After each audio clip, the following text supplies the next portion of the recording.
there are two ways that we can gain clarity on what we want and have it materialize sooner. And I'm not talking about manifestation, because I'm not a believer in ego manifestation from what you think you want on a practical material level, because that is missing the point of understanding what manifestation is. Manifestation is what we do every day, all day. It's not something that we have to try to do. It's something that we need to be aware of so that we're not manifesting what we don't want. So it's actually more of a back to front story. If you understand that you can manifest what you want, but that's not necessarily going to give you what you ultimately want, you may want to listen to this. This is because everything that we want is always, no exception, to create a feeling within us. And that feeling is either loved, fulfillment, security, safety, and the list will absolutely go on, but they're all going to be high vibe emotions. No one really wants to manifest unhappiness, sadness, grief, shame, and all of that, obviously. So there is the clue in the first place. It's if you are experiencing a lot of that, there's actually a glitch in your life flow. It's not a glitch in your manifestation strategy. Manifestation is just what happens based on who you are. We attract the energy that we are. So all we need to do is really understand ourselves better. I mean, when I say all we need to do, that is actually not necessarily an overnight process. It's a lifelong journey, and that is life, is to go through life, disassemble the ego, which is disassemble the human components that stop us from being the magnificent beauty, performing miracles left, right and center. It is possible. You've seen others do it, but you think it's just for them. Maybe they're special, they're lucky, they've had a leg up or something. It's usually not the case. Often it is, but sometimes these man-made, self-made people really start from nothing. And then you have two questions there. Is this the soul contract, or is this a part of their hard work? Now that's the real story I want to talk about. Soul contract versus hard work. Whoa, this is like efforting versus allowance. Actually, it's the other way around. It's like allowance versus efforting. And that is probably my greatest learning that I've had to maneuver through, because as a society in this day and age, we've been taught that working hard is the only way to get the life you want. Well, I mean, you can work hard and achieve a lot of stuff. I know I've done that, and to be honest, actually have been proud of myself. But it wasn't the end of the line. It wasn't the completion. It wasn't the fulfillment. It hasn't come to the point of, this is it, kumbaya. No, I mean, it has in a way, lots of little steps along the way, but there's nothing different to that than buying a new dress or a new car and go, woo, I've got a new car, how exciting. That's really fun for a couple of weeks until you want the next dopamine buzz, right? And what I have intended to do in my life is to just to be with myself and feel genuine inner fulfillment and peace. And I know the way to do that is to go with the flow of life and work with life, co-create with life, rather than forcing the efforts into the ego desires.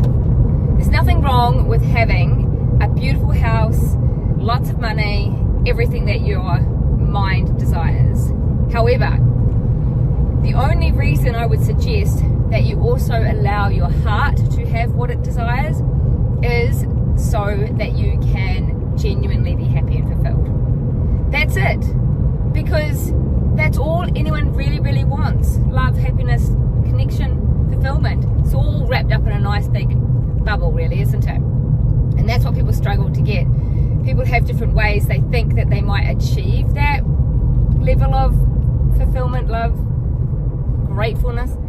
They could go down the path of self-love, self-development. They can finally get the dream home. They can finally build their business to where they want it to be. They can finally get the career that they have been desiring. They can finally pass the university tests, they can finally have the baby they want, but all of that is only based on what we think it's going to give us in the end.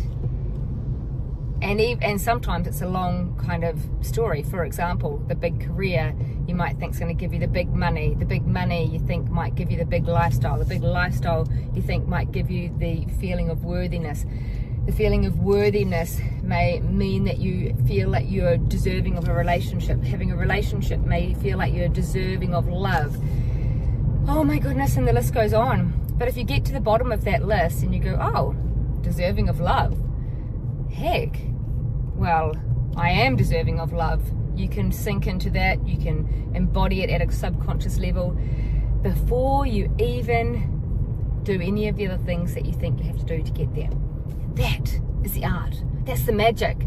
That's what I do with my clients, is find out what is their root core desire. What is their root core desire, which is otherwise known as their actual root core block. Do you know why? Because that desire is usually equal and opposite to the block, right? Like if you are grieving, you want to feel the love, but at the same time, if you are grieving someone perhaps who has died, then you're only grieving that person because there was love there, you loved them. So it's just the same thing.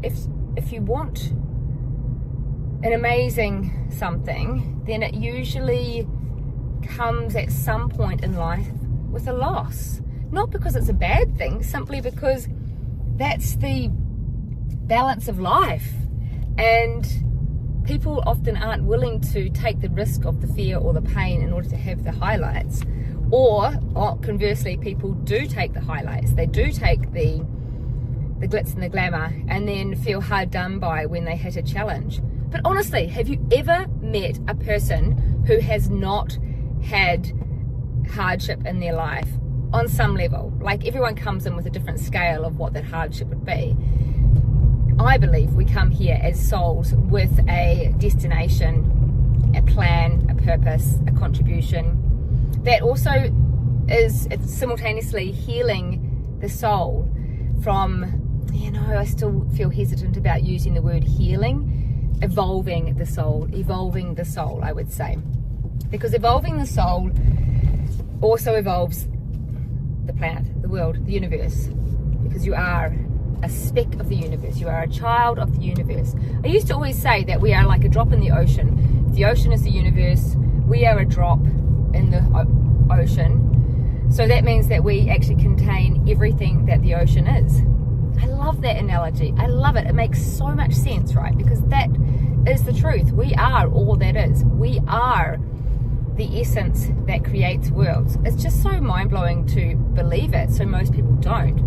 When we sink into that, you will actually feel limitless and experience things that appear to be miracles, but it's actually how we ought to live. In fact, you'd say that in other lifetimes, or many, many years ago, they knew this. All the ancient times, they knew stuff way before we did. But it's cyclic, right? It's like we have to forget and then come back and do this world a different way. So people are realizing now that there is a world out there more than meets the eye, that we really do have the ability to affect our life. I think there are some missing pieces of information. Like, yes, you do create your own reality, but not necessarily how that could appear on a human logical level. In my opinion, how we create our reality is what lenses we choose to see through, which glasses we put on, and which ones we look through to either judge or accept or love or feel disdain towards. Take 10 people, get them all to view the same situation. They're all going to see it from a different angle. In fact, I think there's a parable about that. I'm not sure, maybe there was 5 blind men, they all had to touch the elephant, and somebody was describing the elephant at the trunk, and someone was describing it at the tail, and somebody was describing it at one of the legs. And of course, everybody had a different impression of what an elephant was. And however side or angle you're looking at something is going to be your perspective. perspective is true. Your perspective is right. And so is the other person's. Many perspectives can be true at the same time. Many perspectives can be true at the same time. And that is actually what most people seem to be unaware of, or at least they're not acting like they know that, because I see a lot of people just having underlined their point of view, they're right, their way or the highway. And this can be what's causing a lot of war and disharmony and racism and whatnot. I mean, really think about it. Wouldn't the world be a very boring place if we all look the same, we all did the same things? I mean, what's the point? If we can realize that, oh, this is a challenge so that I can level up. Oh, this is a beautiful piece of love. I'm going to embrace this because this isn't an everyday experience. Oh, this is whatever your story is about appreciating the environment that you are witnessing at that time. Anyway, that's just my rant on my way to get my nails done because I broke a nail.